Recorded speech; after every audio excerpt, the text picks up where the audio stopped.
حضرت ابراہیم علیہ السلام بہت زیادہ مہمان نواز تھے، مہمان کے بغیر وہ کھانا نہیں کھایا کرتے تھے۔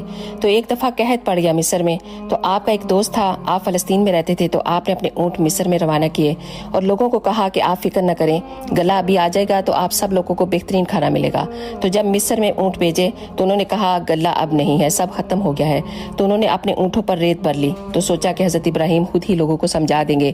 آپ اپنے حجرے میں دعا میں مشغول تھے، تو حضرت آپ کی بیوی حضرت ہاجرہ اٹھیں اور جب انہوں نے گلے کا منہ کھولا تو کہا اتنی بہترین گندم میں نے آج تک نہیں دیکھی۔ انہوں نے پیسی پکائی اور سب لوگوں کو کھانا کھلایا۔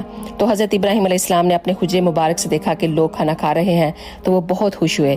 تو حضرت ہاجرہ حضرت ابراہیم کے پاس آئیں اور فرمایا کہ یہ جو آپ کا مصری کا دوست ہے اس نے اس دفعہ گندم بہت زیادہ اچھی بھیجی ہے۔